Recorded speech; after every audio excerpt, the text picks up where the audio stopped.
So John Fetterman can't wear basketball shorts and hoodies on the Senate floor anymore. Imagine that. How's everybody doing? My name is Anthony Brian Logan, and today we got to talk about the Senate unanimously passing a formal dress code for the Senate. There was an informal dress code for a very long time, like 240 something years since the birth of the nation, in which you had to wear business casual attire if you're a woman, and you got to wear a suit if you're a man. This is just what it was. Enter John Fetterman, the senator from Pennsylvania, a Democrat, of course, who had a traumatic brain injury. This guy wants to wear hoodies and basketball shorts and tennis shoes. He looks like a complete slob on the Senate floor. Now, some are saying it's not really a big deal. We got bigger fish to fry. Well, look, this is the U.S. government. This is serious business, a serious job. You cannot have senators dressed like that on the floor of the Senate. You just can't do it because you're talking about international relations. You're talking about if we're not presenting ourselves properly, that's going to be an international embarrassment. You just can't have it happen. If the staff must dress nicely, then so shall the senators. Now, there's a lot here, actually. Let's get into what John Fetterman said about the whole dress code kerfuffle. And I will place all of these videos in the box. If you're on IG, visit the link in the bio, go to the corresponding article on the website. But without further ado, let's go ahead and roll this. The right have been like losing their mind, they're just like, oh my God, dogs and cats are living together. And, like I said, aren't there more important things we should be talking about rather than if I dress like a slob? Okay, so that's him talking about it's the right's worried about it. And I've seen that quite a bit from a lot of your left-wing news sources. It's a right-wing thing. Republicans don't want this. Well, the truth is that this was unanimous, which means it was bipartisan. The Senate is pretty much split down the middle, Democrat, Republican. Everybody, including your own colleagues, said, let's have a formal dress code.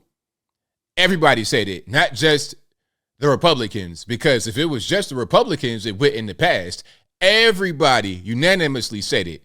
All right, that's a key point to make. Now, let's look at the formality of the formal dress code passing.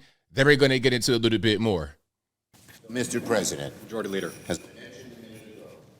Though we've never had an official dress code, the events over the past week have made us all feel as though formalizing it is the right way forward.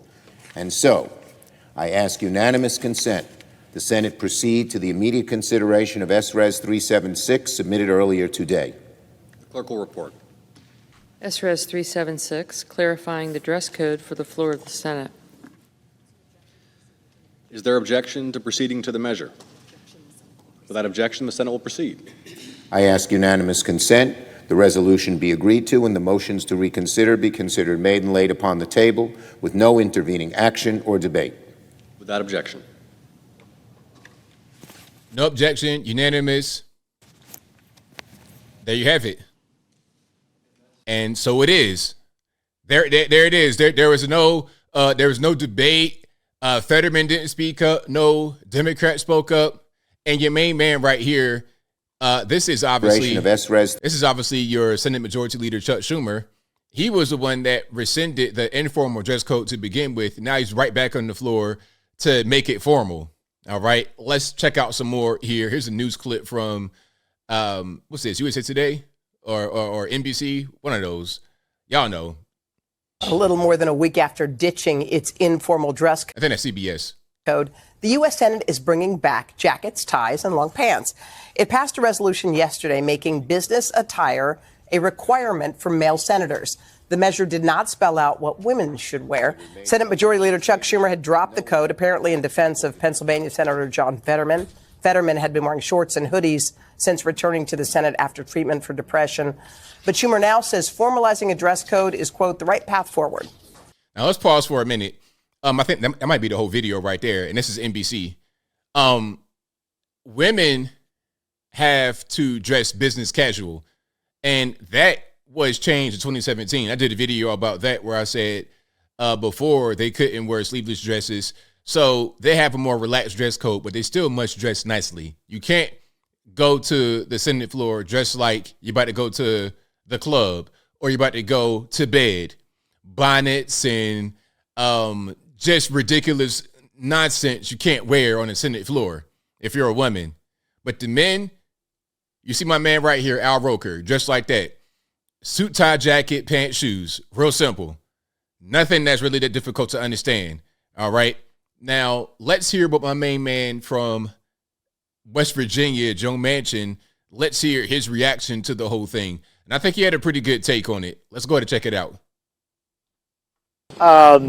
Why is it so important for you? Well, what's wrong with John Fetterman wearing a hoodie and shorts? Well, let me just look around. Take a view of this Capitol. And as Mitt Romney and I were interested in there, and Chuck Schumer. And when George Washington agreed for these plans of this unbelievable, amazing building, what was he thinking about? 1780? In the 1780s? Thinking, okay, I want to have something grand that people can be proud of. To do something like this, way beyond our means back then, and for us not to respect with the decorum and civility that was expected of us then and now. So for 234 years, we assumed that there was a rule. It was an unwritten rule, if you will. So if for 234 years we have had a certain decorum and civility that we thought there was a rule that we should do, but we did it because out of the respect of the people that we represent back home and something higher and greater and mightier than all of us, can't we continue that?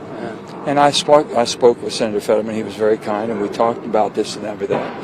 And we all agreed that something had to be done, had to be codified, so it doesn't happen again. He says that he'll come in and vote in the cloakroom wearing shorts and sweatshirts. Is that okay? Well, you know, people do that. They can do that. What they can't know is disrespect the floor. And you have to have the Sergeant at Arms has to be able to, if you will, kind of guard the floor. You think that kind of garment is disrespectful to the Senate? Well, I'm just saying everybody has. I just think that's not how I would dress. I think the people of West Virginia expect a little different from me, and I would hope that, and I sure hope to live up to that. But the bottom line is not just me, and it's not just, you know, Mitt Romney and Chuck Schumer or Mitch McConnell. It's that all of us should think about, you know, what sacrifices have been made for us. Can't we at least show that, a little bit of respect and decorum? And I think we've lost a lot of that in civility that we've taken for granted for far too long. And I never knew there was not a dress code that was written down, but we found out there wasn't. We took care of that. Now we do. So there you have it. Apparently there was not a dress code that was written down, but it was an informal rule because the rule had to actually be enforced, because it has been enforced before, although it wasn't necessarily written down. Because as I was saying earlier, the women had the dress code changed for them to where it just became business casual and they can wear sleeveless dresses. Before, a staffer or a reporter was kicked out of the Senate floor because she had on a sleeveless dress. All right. So the rule does get enforced, but it was an unwritten rule. Now the rule will not only be enforced, but it will also be formal, written down, official. So you can't go to the Senate floor dressed like you're about to go cut the grass. Right after you vote, you go cut the grass. Don't do that. And why is it so difficult to just wear a suit if you're a man going to work? You have a very important job, represent your constituents back home in your state, your city, your area. Why not just wear the suit? And why would John Fetterman say, oh, I'm going to go in the cloakroom with my grass cutting attire on, then I'm going to change it to a suit when I go to the floor of the Senate? Why? Like, why go through all that? What's the purpose? I just don't understand. It makes no sense to me. Is it a gimmick? Are you trying to get some attention? It's really ridiculous and embarrassing. Beyond the dress code, obviously, this guy shouldn't be in there, because if you have a traumatic brain injury and every time somebody talks to you, all you hear is wah, wah, wah, obviously you shouldn't be in the Senate anyway. And if you're going to be in the Senate with half of your brain functioning properly, at least put a suit and tie on to respect the floor. I mean, good grief. But I think I'll leave that right there for now. And what say you? What's your take on the dress code for the Senate floor being official, being put into the actual rule books? Whatever your thoughts are, let me know in the comments below. You guys know where I'm at. This shouldn't have to be a thing that you are forced to do. You should respect where you are as a senator, representing your constituents, not just Pennsylvania, not just DC, but the entire world is watching you. They're watching us. If we allow you to go to the floor dressed like a slob, we lose respect all over the world. We lose respect. Nobody else anywhere in the world allows that. We can't have that happen. You got third world countries where nobody does this. We can't do it. But whatever your thoughts are, please let me know in the comments below. And that's all I got to say for this video. If you like what you heard, please comment, rate, share, and subscribe. Peace.